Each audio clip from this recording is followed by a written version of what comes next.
It is visible to all of you.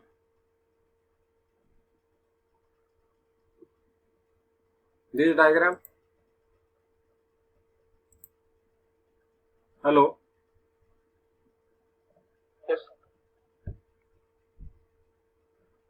So this is AC bus. This is DC bus. These are the micro grids, solar, wind, fuel cells. You are generating micro generation in the solar DC form, wind in AC form, fuel cell in DC form.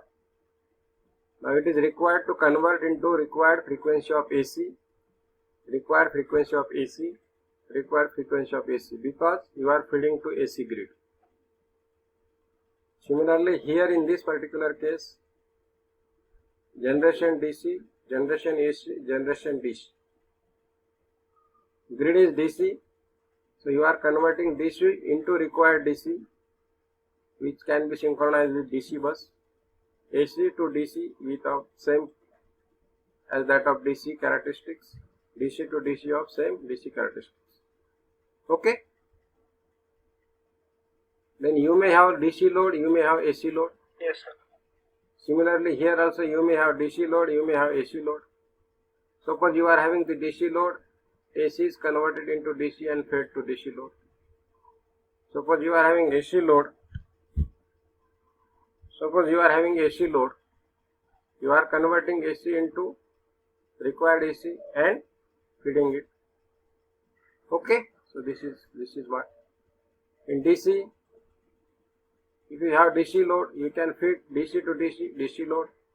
If you have AC, you can convert DC to AC and feed to AC load. If it is AC load, you can convert DC to AC and again fed to AC load. So in this way you can synchronize microgrid. Okay.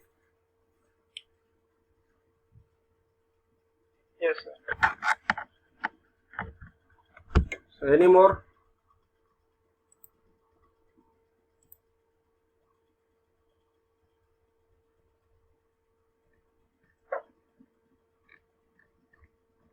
Any more difficulty you have?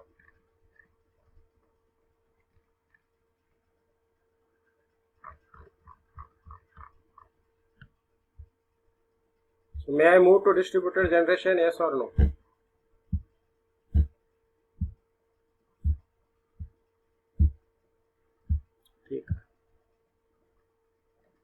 So see the distributed generation.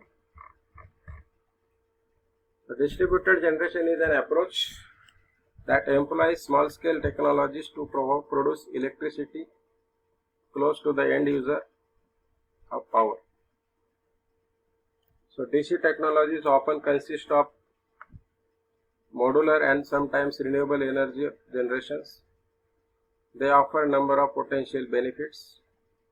When energy is generated and distributed using small scale technologies closer to its end users, it is termed as a decentralized generation or distribution generation. So when energy is generated in distributed form using small scale technologies like micro generation, so these generations are based on technologies mainly renewable, including but not limited to particularly wind, photovoltaic cell, geothermal, micro. These all other sources are also included. Some micro hydro power plants are also included. On-site power generation has many benefits, like over centralized power generation system, as it eliminates the cost which is associated with transmission and distribution, because generation, transmission and distribution is in more or some form localized. So the small scale technologies can be yield from power. That power may be from micro, that is 1 kilowatt, maybe up to 100 kilowatt. So this is what. So centralized generation, distributed generation. These figures explains you. Centralized generation, big power plants, central plant, these are central plants. They are all centralized and connected to a grid. Distributed generation, this is load center. Near to this you may have fuel cell generation, you may have micro turbine generation, you may have wind generation, you may have solar generation, and this is feeding. These are the in distributed form. These are in centralized form. And here it is, you are having centralized plant. If required, you may have two-way.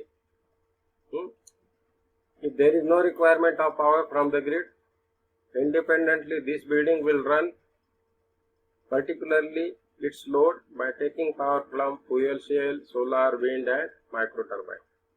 But if it is required, there is excess amount of power, it is fed to central plant.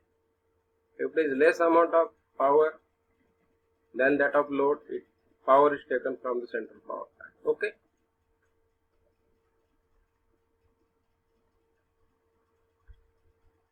So decentralized generation, it can take place in two scales.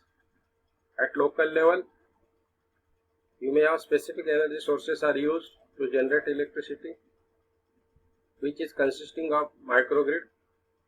It is a cluster of generators servicing to the limited number of consumers, or sometimes, as we told you, it is also isolated or islanded. It can be either connected to the grid or may not be connected to the grid, may be independent or autonomous. It may be a grid connected or it may be a islanded microgrid system. At second level, same technologies are used, which are much more smaller scale, are installed by individual energy consumer independently. I told you the example of agricultural water pump that can be installed at small scale independently by the consumer. Such systems are called as distributed generation. These sources can be individually connected to the grid so that they can supply to the power grid when they are required, creating prosumer, that is a revenue if they are having the excess amount of power, and act as a producer. They may act as a consumer.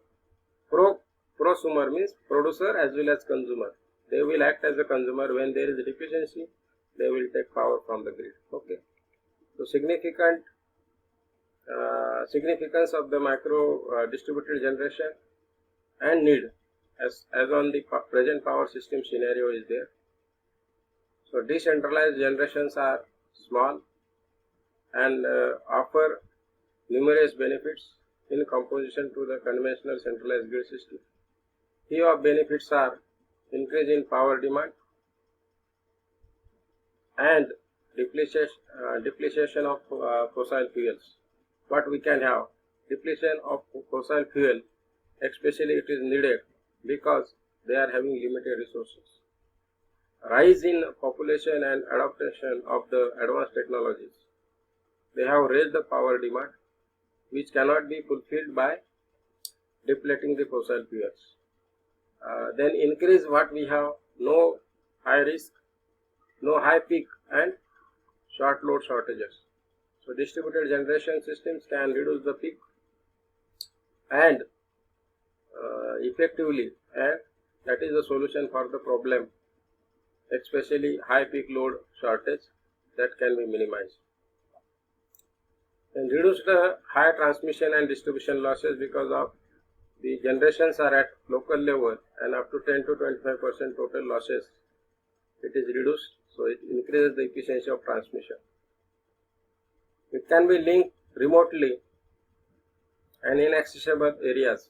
You can have the distributed generation that can be provided at remote location where you cannot install the conventional power system. For example, many Adivasi villages in Maharashtra also, we have distributed power generations. Faster response to the new power demands. Microgrids can give the faster response to the demand because they are working at small scale. Okay. It enables faster and easy capacity addition when required. It improves supply reliability and power management also. By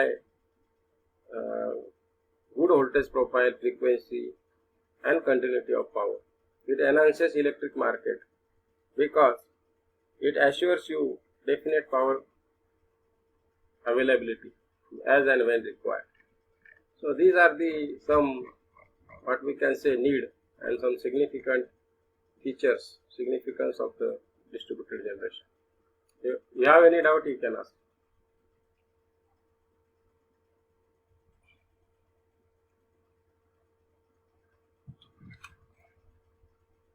बोला.